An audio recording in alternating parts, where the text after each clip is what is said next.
Muy buenas tardes, aquí estamos otra vez con la gracia. Vamos a terminar la semana de la gracia. Todavía retumban en nuestros oídos, nuestro pensamiento, lo que escuchamos ayer con Elsa del profeta Miqueas y toda la riqueza de la palabra que en los distintos lados, estamos ahora más que nada en el Nuevo Testamento, pero viniendo del Antiguo Testamento, toda la palabra de Dios fuerte, ¿sí? Y especialmente para este día, para estos días de oración y días de búsqueda de la gracia y el poder de Dios que actúe en las mentes, que dirija y que también pedimos que obre sobrenaturalmente en nuestro país, porque todo lo que se está discutiendo y decidiendo tiene que ver con el presente y el futuro de nuestro país. Así que estamos en las manos del Señor y estamos en la gracia del Señor también, que nos ha venido tan bien en esta semana difícil, de poder pensar, buscar, tener listo para marcar todas las veces que encontramos. Seguramente va a haber muchas más que vayamos encontrando acerca de la gracia de Dios, la gracia de Jesús. Me quedó no de ayer, pero sí del día miércoles, dos de las frases de todas las que vimos. Ya hemos visto más o menos 8 por día. Pero lo de Primera de Pedro 4, administrar fielmente la gracia de Dios. Esa es una frase para lo que yo llamo cuadrito, administrar fielmente la gracia de Dios. Esa era la de Primera de Pedro 4:10. Y la de Segunda de Corintios 6:1, que a mí siempre me impactó tanto: no reciban su gracia en vano. Hay que unirla, lo tenemos visto ayer, hay que unirla con todo el contexto, con lo que Pablo viene diciendo, pero eso de no recibir su gracia, ya que hemos recibido su gracia, no recibirla en vano. Bueno, y hoy tenemos pasaje, no todo completo, pero una buena cantidad de versículos entre dos capítulos, que será Segunda de Corintios.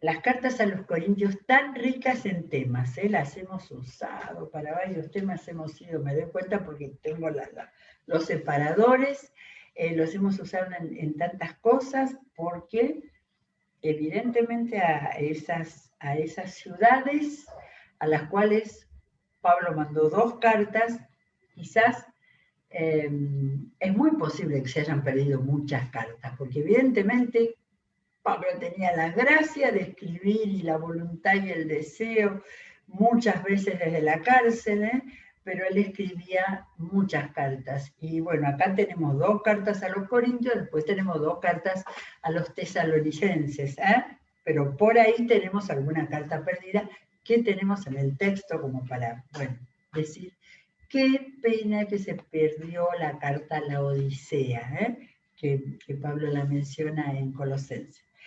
Bueno, pero estamos acá abriendo en 2 de Corintios 8 y 9. Son famosos, son capítulos famosos porque hablan del dar generosamente, de ofrendas, y me pareció interesante no solamente buscar el versículo que hablara de gracia, sino poder ver todo el contexto de esta manera en la cual Pablo enseña, especialmente sobre el tema del dar, en el contexto nuestro de hoy, con los números de la pobreza de nuestro país, que son tremendos, y que eso tiene que hacer que nos movilice y que busquemos estas partes de la palabra para enseñarnos. Bueno, empezamos. 2 Corintios 8:1. Yo iba a ir a un versículo específico, digo, no, acá hay que empezar a entender.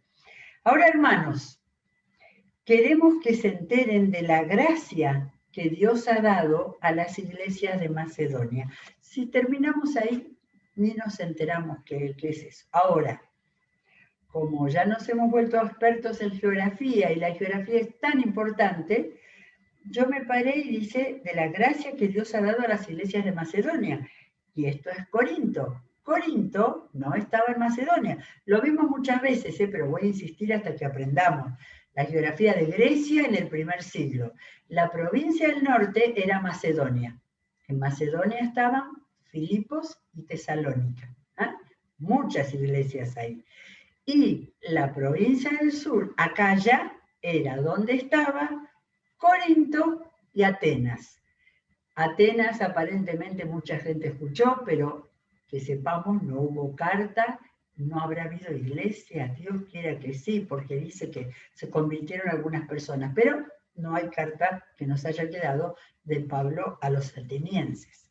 Pero sí a los corintios, y los corintios están en Acaya, en la provincia de Acaya, de manera que lo que les está diciendo a los hermanos de la ciudad de Corinto, de las quizás muchas iglesias que había, muchos grupos, muchas reuniones, que se enteren, queremos que se enteren de la gracia que Dios ha dado a las iglesias de Macedonia. Dios dio gracia. ¿En qué? En medio de las pruebas más difíciles, su desbordante alegría y su extrema pobreza, ellos eran los pobres, abundaron en rica generosidad. Eran pobres.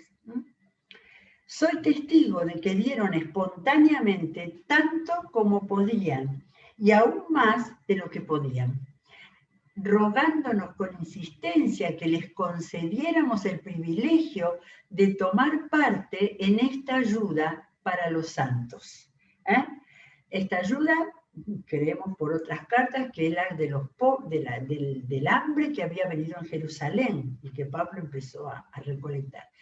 Incluso hicieron más de lo que esperábamos, ya que se entregaron a sí mismos, primeramente al Señor y después a nosotros, conforme a la voluntad de Dios.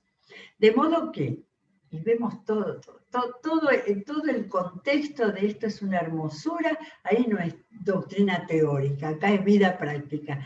De modo que rogamos a Tito que llevara a feliz término esta obra de gracia entre ustedes, puesto que ya la había comenzado. Los otros eran los de Macedonia. Ahora ustedes son los corintios. Ya la había comenzado. Pero ustedes, así como sobresalen en todo, miren, en fe, en palabras, en conocimiento, en dedicación y en su amor hacia nosotros, procuren también sobresalir en esta gracia de dar. Así que el tema de todo este pasaje y de todos estos versículos es la gracia de dar. Es la gracia que nos faltaba, Ya hemos visto los dones, ya hemos visto distintas facetas, en los otros programas, en las otras búsquedas de la palabra gracia y del concepto y del contenido de gracia, y ahora encontramos la gracia de dar. Y Pablo dice, procuren, hagan lo posible, también sobresalir en esta gracia, porque los otros que dieron, los de Macedonia, eran pobres y quisieron dar. Bueno, esto era del 1 al 7, donde ya vimos la palabra gracia, ¿sí? En todo este contexto. En el 8 dice, no es que esté dándole órdenes, sino que quiero probar la sinceridad de su amor. Bien, maestro, con delicadeza, pero ahí viene el 9. Y el 9 tiene que tener luces propias. Ya conocen la gracia de nuestro Señor Jesucristo, que aunque era rico, por causa de ustedes se hizo pobre, para que mediante su pobreza ustedes llegaran a ser ricos. Un juego de palabras espectacular, pero un contenido mucho más.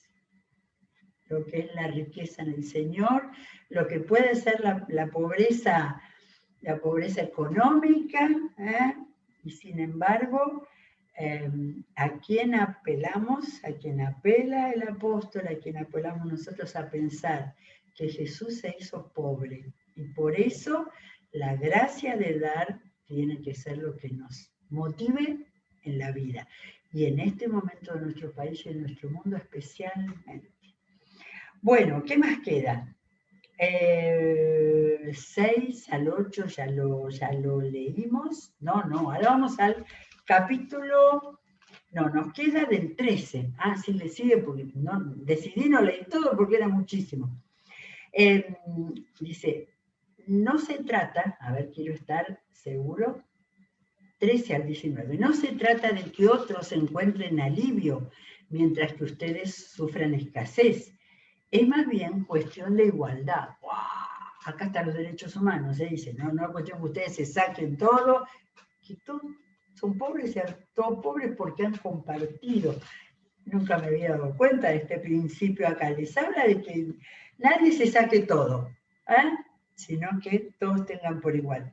En las circunstancias actuales, la abundancia de ustedes suplirá lo que ellos necesitan, para que a su vez la abundancia de ellos supla lo que ustedes necesitan. Así habrá igualdad, como está escrito, ni al que recogió mucho le sobraba, ni al que recogió poco le faltaba. ¡Ah! Igualdad entre ricos y pobres. Esto es tremendo. Y entonces acá sigo más detalles del movimiento que hubo con esto de usar realmente, no de palabra y de doctrina, realmente. Dice, gracias a Dios, el 16, que puso en el corazón de Tito, nuestro amigo Tito de la carta que viene después al final, Tito puso la misma preocupación que yo tengo por ustedes. De hecho, cuando accedió a nuestra petición de ir a verlos, de ir a Corinto, lo hizo con mucho entusiasmo y por su propia voluntad. Junto con él les enviamos al hermano que se ha ganado el reconocimiento de todas las iglesias por los servicios prestados al Evangelio.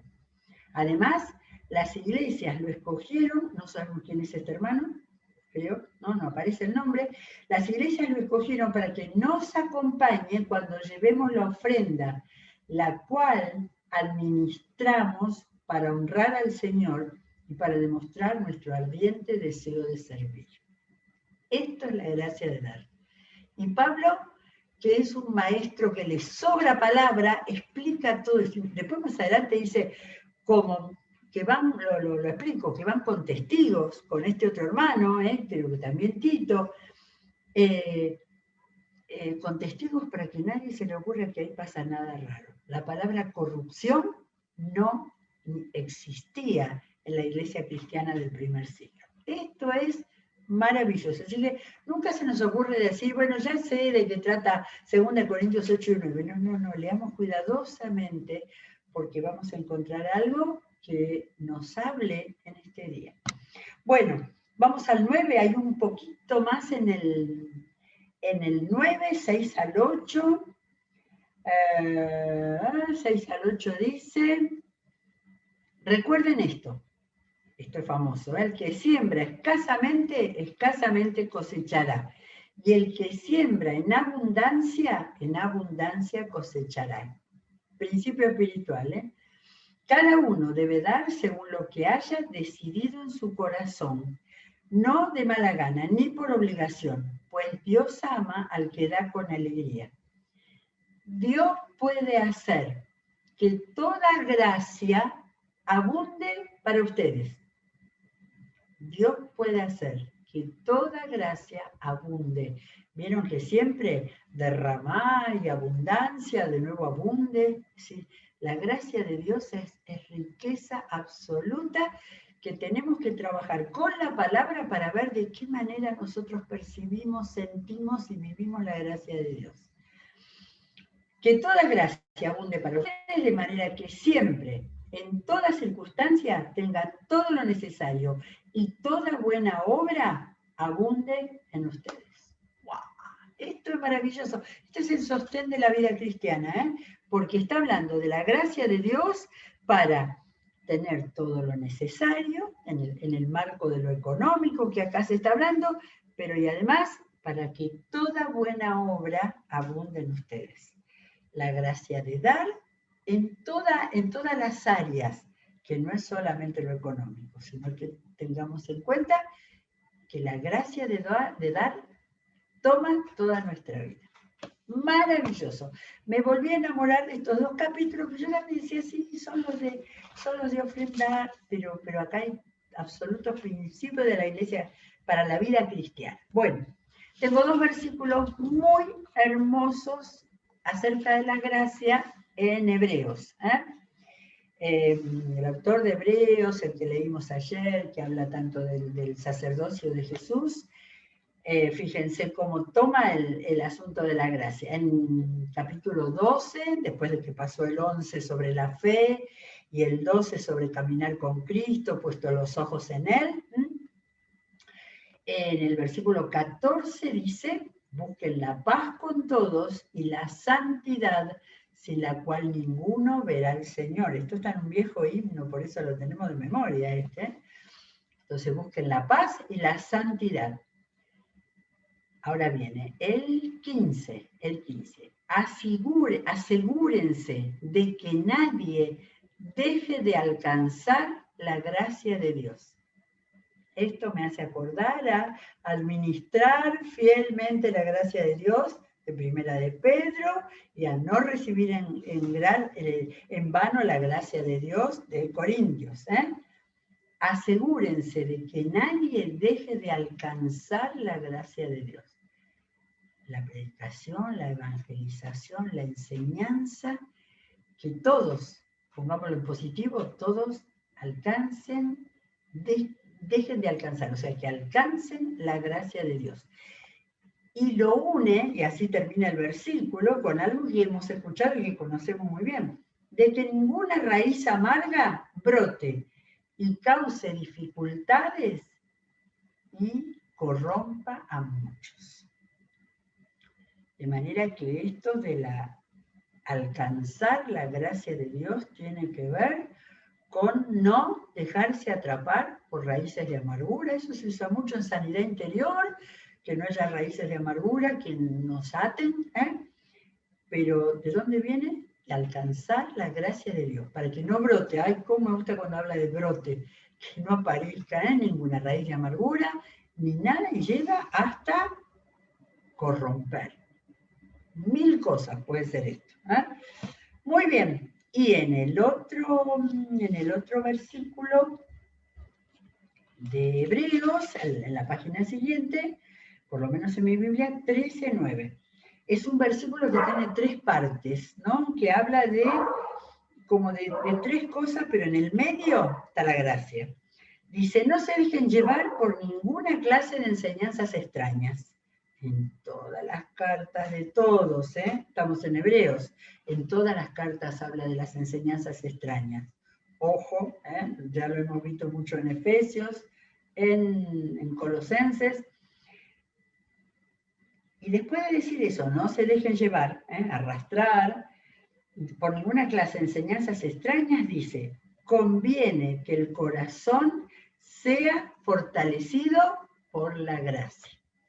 Este es otro para mi metáfora del cuadrito, de ponerlo en algún lado visible.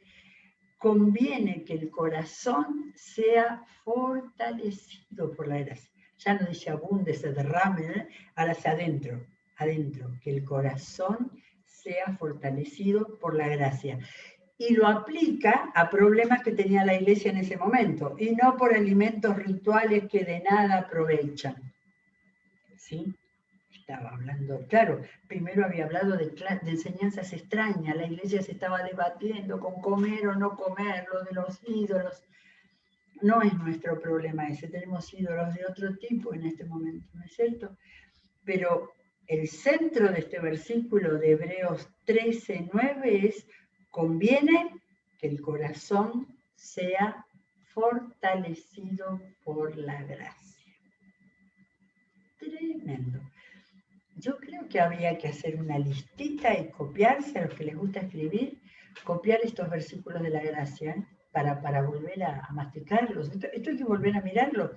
Esto no se repiten para nada, y son distintos escritores, ¿no? Hemos leído un montón de Pablo, ahora estamos en Hebreos, hemos tenido también a Pedro, no, ahora viene Pedro, el próximo es Pedro.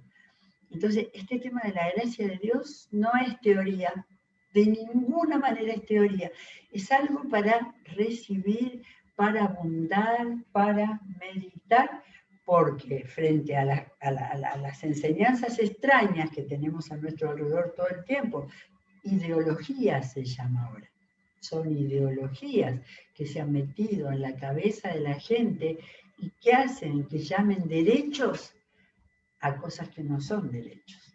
Por ejemplo, conviene que el corazón sea fortalecido por la gracia, y la gracia es la gracia de Dios.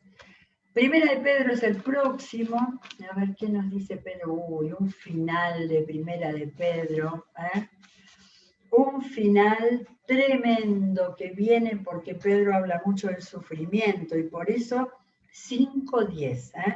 Primera de Pedro 5:10 dice: y después de que ustedes hayan sufrido un poco de tiempo, porque les habla mucho sobre el sufrimiento, vamos a tener que hacerlo eso del sufrimiento, Dios mismo, el Dios de toda gracia, que los llamó a su gloria eterna en Cristo, ¿qué va a hacer? Los restaurará, los hará fuertes, firmes y estables. Wow. Este tema también ya lo estoy anotando para otra serie de palabras y de conceptos. Así que el Dios mismo, el Dios de toda gracia. Me quedé pensando, no encontré la palabra gracia en Juan. Bueno, Juan se dedicó al amor. Vale todo, está todo en el Nuevo Testamento, ¿no? Pero Pedro tiene bien en claro, el Dios de toda gracia, que lo llamó a su gloria, o sea, de nuevo, las vueltas para volver a hablar de la salvación que tenemos en Cristo, dice, los restaurará de las caídas que puede haber traído el sufrimiento. Los hará firmes, fuertes y estables. 3 palabras que están muy juntitas, muy maravilloso, y termina con una explosión: a él sea el poder por los siglos de los siglos, amén. Tomémonos el poder de Dios en estos días, en todo este tiempo, porque no todo va a acabar en estos días. El poder de Dios, del Dios de la gracia, tomémonos de él para enfrentar las ideologías, las enseñanzas extrañas que los poderes han estado derramando por todo nuestro mundo. Bueno, nos queda poquito ya. Vamos a Romanos 6:20. Encontré una frase impresionante en Romanos 16:20. Romanos 16 es muy interesante. Si ustedes abren la Biblia, los que están abriendo la Biblia, es el capítulo de los saludos personales. Mucha gente ha dicho, ahí está para buscar nombre para los hijos: Andrónico, Pérsida, Rufo, Asíncrito, ¿sí? Estos son los nombres de la antigua Roma y de todo que se está escribiendo a los romanos, claro, estos son los nombres romanos. Y entonces, miren, 16 versículos de saludos. Esto es para seguir insistiendo con el contexto, no sacamos versículos así, lo tomamos, nos importa, lo está saludando con todo el cariño. Algunos le dice a la querida hermana que ha trabajado muchísimo en el Señor. ¿Ustedes saben lo que significaba esa gente recibir una carta de Pablo que dijera a la querida hermana que ha trabajado mucho en el Señor? Era importantísimo. Por eso Pablo se tomaba el tiempo para hacer. Bueno, pero encontré en el 20, porque 17 y 18 termina con ahí una palabra acerca de los engaños y de los engañadores. En relación con esto, dice en 16:20 a los romanos: muy pronto el Dios de paz aplastará a Satanás bajo los pies de ustedes. ¿Nos tomamos esto? Ese muy pronto es del siglo I. Quedó en la Biblia, nos sirve para nosotros exactamente hoy. Muy pronto, el Dios de paz, en medio de tanta guerra, de tanto enfrentamiento, de tanta grieta, el Dios de paz aplastará a Satanás. Potestades, gobiernos, todo eso que se habla, que Pablo mismo es el que ha llamado de esa manera a los poderes infernales. Pero acá habla directamente al jefe. El Dios de paz aplastará a Satanás bajo los pies de ustedes. Y ustedes son la iglesia de Roma. Y ustedes son la iglesia en el día de hoy. De manera que creo que es una invitación para que nos tomemos fuertemente de esta palabra para clamar al Dios de paz. Fíjense que el Dios de paz es el que va a derrotar a Satanás. No está hablando con el Dios poderoso que tiene rayos y centellas. No es el Dios de guerra. Nunca lo había pensado eso. ¿Ven lo que es la palabra? Que la palabra salta, surge y nos ilumina. Es el Dios de paz el que aplastará a Satanás. Así que ojalá que todos nuestros hermanos que están luchando en el frente sepan que lo están haciendo con el poder del Dios de paz. Del Dios de paz. Pero el triunfo es que aplastará a Satanás bajo los pies de la iglesia. Bueno, ¿qué nos queda? Segunda de Pedro, ¿hay algo más de Pedro? A ver, Pedro, segunda de Pedro, también el final de la segunda carta de Pedro, 3:18, un versículo muy lindo.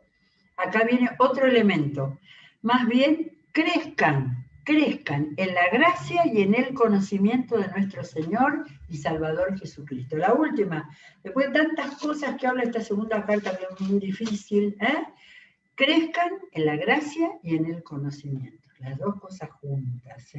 La gracia no es algo místico, no tiene que ver con la revelación de Dios, con el conocimiento, con lo que Él pone en nuestro corazón por el Espíritu Santo. Crezcan en la gracia y el conocimiento. Y vamos a un final, la primera de Corintios. ¿Cómo termina primera de Corintios?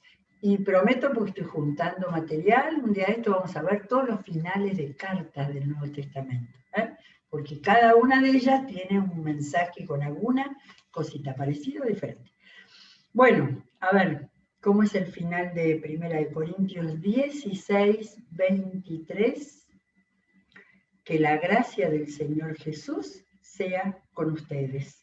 Y fíjense lo que completa, los amo a todos ustedes en Cristo Jesús. Amén. Que la gracia del Señor Jesús sea con todos ustedes, sea con todos nosotros, sea con la iglesia de Cristo en este tiempo en que estamos en lucha, que estamos en enfrentamiento, pero que nos tomemos para nuestras vidas y para el poder del Evangelio del Dios de paz, sabiendo que el Dios de paz va a ser el que va a aplastar a Satanás. Amén y amén, que esto lo veamos. Dios quiera que esto lo veamos. Muy bien, nos despedimos con abrir la Biblia hasta el lunes y con los cultos y con todo lo que vamos a vivir en este día hasta el final. Que el Señor los bendiga ricamente.